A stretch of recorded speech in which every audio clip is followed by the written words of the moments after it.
Nico Harrison is no longer employed as the Dallas Mavericks. He was fired after Dallas got off to their 3-8 start.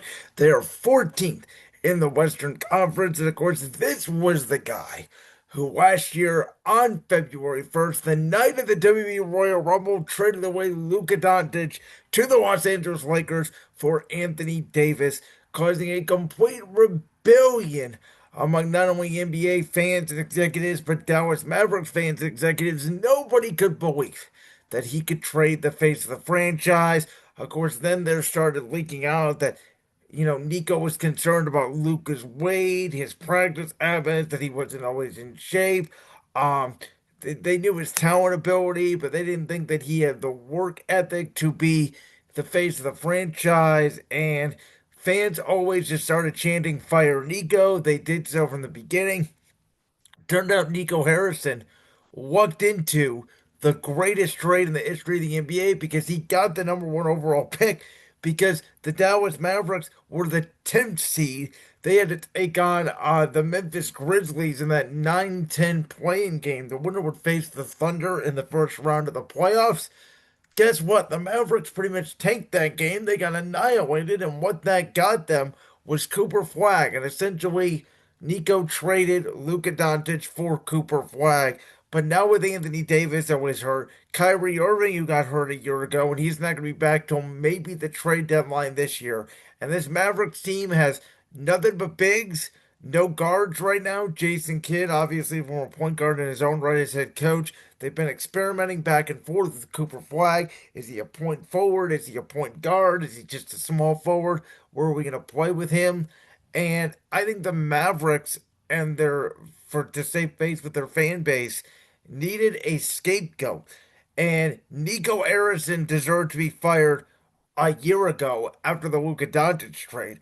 I don't necessarily think he deserved to be fired now. If you'd have told me the day after the Luka trade, the Mavericks blew everything up and they fired Nico Harrison, then I would be okay with it.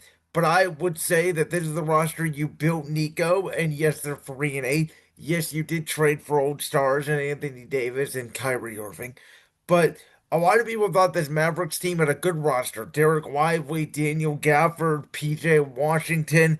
I mentioned some of those bigs. People thought when Kyrie Irving cut back, I mean, this team, some people thought could have been a 4 seed potentially in the West. I thought more so that 6-7 play-in tournament type. And we know that in the NBA, obviously, typically rookies don't lead to winning. I didn't think Cooper Flag would have the biggest impact on this team, though I thought he'd have a bigger impact than what he's been having because he wasn't going to a team like the Hornets or the Wizards, who were always at the bottom of the barrel in the draft. Um, but yeah, I mean, Nico Harrison, his reputation in the NBA obviously took a massive hit. Who knows if he's going to get another opportunity again to run a franchise after what he did to the Mavericks? And this organization can now turn a new leaf. I mean, the season is pretty much lost. I think when you fire a general manager, 9, 10, 11 games into a season, you're admitting the season is over. They may try to trade Kyrie Irving. They may try to trade Anthony Davis, whoever wants them, potential contenders, maybe at the deadline. Maybe the Lakers are the ones that could call back about Anthony Davis, a guy who they actually need with size. Or, I would doubt that they would reunite Kyrie, LeBron, and Luca, but that's a possibility as well.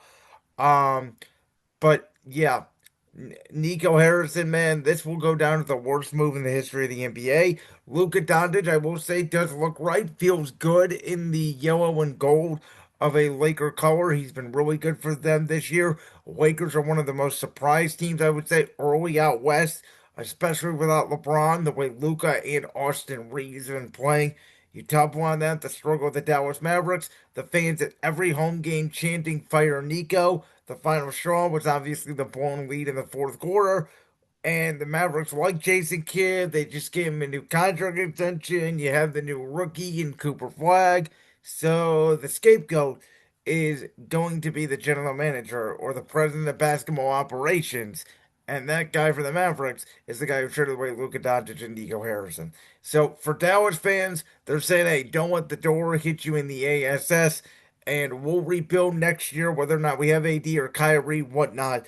The future is now Cooper Flag, and now for Dallas, their next steps is finding a president of basketball operations who can put talent around Flag to best utilize his skill set. Like that clip from the Brands World podcast? If so, make sure you go down there and hit that subscribe button. While you're down there hitting the subscribe button, make sure to also hit the notification bell so you never miss another upload. And make sure you check out all the other clips from the Brands World podcast right here on YouTube.